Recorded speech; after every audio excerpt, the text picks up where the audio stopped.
It's a privilege. It's a privilege to be in a room with such a great quarterback, and it's just I've never played for the Buccaneers before, obviously, but it feels a little bit like home with a couple familiar faces from Arizona. So it's nice to come take a breath and get to really learn some football from some of the best to ever do it, and from coaching and playing, and probably one of the best to ever do it playing.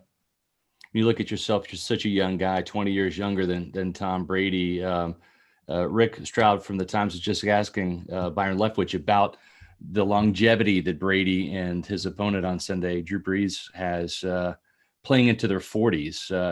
Is that something that you would want to aspire to play that long? And I know you want to continue this for at least a decade or so, but just tell me about where you see your NFL future lying, and if you think you could play into your 40s one day. I mean, I would love to, but I'm trying to play till 24 at this point. It's been a whirlwind of a couple of years, so we're going to right this ship and just lay one brick at a time each day. And I mean, I got to pick to come here, and there's no other place that I would rather sort of lay that foundation than with Tom and BA and Byron and everyone here. I mean, I've really enjoyed it so far. Really looking forward to it, and I think I'm really looking forward to what I'm looking forward to most when it comes to Tom and everything are like the Mondays coming in after a game and just sort of hearing his explanation and why he went to certain areas and sort of understanding a little bit about how he sees the game. And that's probably what I'm really looking forward to most. Thanks, Josh. All right, next is going to be Ed Encina. Hi, Josh. How are we doing? Good.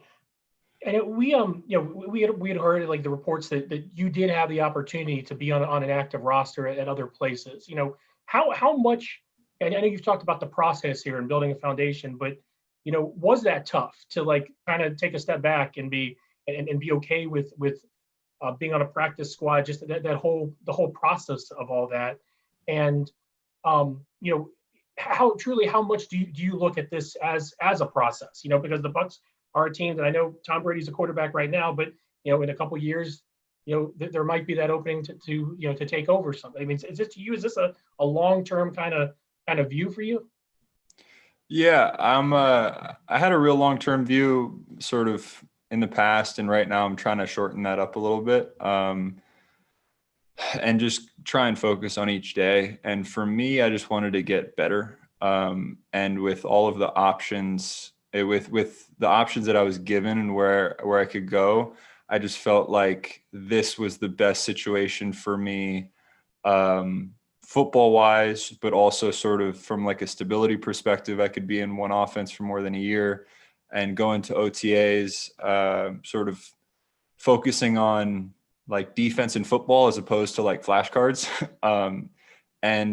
So from like an emotional perspective, being with guys that I'm comfortable with and enjoying the quarterback room and having good personalities. And I was kind of looking for just a place where I could become a better football player. And I think that this is the best place for that. I mean, I'm really young. I'm only 23. So I think that if I take care of that, then everything else will fall into place in the long run. I think I'm trying to, like I said previously, relay that foundation. Thank you. And next is going to be Jenna Lane. Hey, Josh, welcome to Tampa. Happy to have you here. Thank you. We just saw this with Jameis Winston, right? Like he was the guy for 5 years here in Tampa, and then he had to start over and go to New Orleans, and now he's backing up Drew Brees. And he kind of talked about some of the same things you're talking about with Tom Brady. What is it like, though, like mentally to go from being the guy with all these expectations at such a young age, and then going from one organization to another, now to another? I mean, Coach Arians has talked about just how important it is to have stability as a young quarterback. when you don't have that and you're jumping around like that, and then you go from being the guy to being a backup to being on a practice squad, like what does that do for you mentally? Can you kind of just take us inside a little bit on what it's like dealing with all that? I think you just kind of figure out a lot about yourself as you get older. And I mean, in both two places I was at, I wasn't the guy through OTAs and training camp. Like I was supposed to be the backup. Mm-hmm. And then the plan was to develop, and that plan kind of gets thrown out of the window a little bit once you lose some games. But I don't really know. I just think that, I guess you asked about like the mentality of it. Mm-hmm. I wouldn't really put too much stock into a lot of that stuff. I think, like as football players and competitors, as athletes, like you just you give us marching orders and we follow them. So for the last 2 years, I've tried to follow the marching orders as best as I could. And I tried to pick a place where I thought the marching orders were in my best interests as well as everyone in the buildings. And for this calendar year, I'm just trying to find my role and fulfill that role to the best of my ability. And I think what's really awesome about this knowing a lot of the guys in the staff and being close with Byron is that I really trust him, and whatever he and Tom and BA want me to do, I'm going to do to the best of my ability to help in any capacity that I can in the short term now. How much does it help, not just having a guy like Tom Brady, but having a guy like Blaine Gabbert, who, you know, early on in his career, he had to jump around a lot and learn a lot of new systems. And he didn't have that stability necessarily either, but he has overcome all of that. And he's still having a strong NFL career. What can you learn from him? What have you learned from him? Yeah, I mean, you can learn a lot. That's what's awesome about the quarterback room. I've never been in another meeting room. But the quarterback room is very, it's a communal effort, and you got everyone everyone adding their knowledge to the pot, and then trying to form sort of the best plan to proceed ahead. So there's a lot of downtime and conversation at the beginning and middle and end of meetings. So you learn a lot about the guys, and Blaine's had a pretty good experience in the NFL, and he has a lot to contribute, and he's been really awesome with me, and I really appreciate it. And Ryan Griffin as well has been really awesome helping me out as well. So I think we have a really just overall productive, good, competitive quarterback room with Coach Christensen as well. He's awesome. He's very energetic. Thank you. All right. Our next question comes from Rick Stroud. Hey, Josh, as I understand, the practice squad rules, I mean, there will be an occasion maybe during a week or a couple days, whatever, where a team could say, hey, I want that guy on my active roster. We've got injuries, whatever. Will you weigh that week to week, or are you just thinking, hey, I'm here for the year and let me get dug in here and see what happens? I mean, I'm definitely here for the year. I mean, I'm not going to rule out anything because anything could happen, but my plan is definitely to stay here. I mean, I think 4 and 3 years would be brutal, but I mean, Right. I'm never going to say never. Right. Thanks. Appreciate you.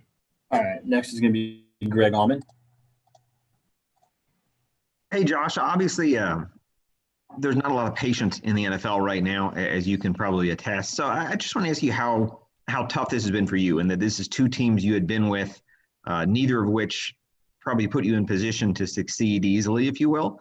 And just, again, I mean, you kind of have a chance to pause things now and have a year to step back and evaluate things. But just how hard the last 2 years have been, knowing the demands that are put on a quarterback that's drafted high. It was it sucked at first, but I think for me the turning point was getting benched in Miami after 3 games, and that was like a big look in the mirror sort of situation for me, where I kind of was like, I'm literally playing behind probably one of the smartest quarterbacks to ever do it, and you're not absorbing information like you should. So I was trying to be a little as self-critical as I could be and identify the problem. So I was like, I'm just gonna see what this dude does. I'm gonna mirror his schedule. I'm gonna try and take every note that I possibly can. I started seeing the game very differently and going up to the line of scrimmage with a much better plan than I have ever had before. And it started showing practice. Film started to make a lot more sense to me. And that's why, like, I thought I made some strides in practice through the end of last year. And I felt like I played really well at Miami's training camp this year, actually, and was pretty proud of the work that I put out there, which was encouraging to me. So that's with this next step coming here to Tampa. I'm just trying to, obviously there aren't like training camp type reps to go around, but you can always get better in any capacity. And I think I'm just looking to sort of continue on that improvement. And Fitz has a style of play, and Tom have a style of play, and they're very different. And I myself plan on having a different style of play, but it's really interesting getting to understand, like I said, those Mondays on the explanations for why certain guys go certain places. And I'm really looking forward to getting to just kind of experience how Tom goes about it. Josh, I think you're younger than Joe Burrow is, as a guy that's just getting into his first game this week. Can you step back and appreciate that as difficult as these last 2 years have been, you're probably still better for it than if you were starting from scratch right now? Yeah, absolutely. Okay. I think like I hit that turning point at the end of last year, and my outlook got a lot more positive, but I think I'd have a little bit more of a difficult time accepting that prior to that point. But I'm been very positive like this past year, and I'm really excited to for what the future's got to hold. Thanks, Josh. Appreciate you. That's all for today. Thanks for taking the time, Josh. Yep. Thanks, guys. See you guys around.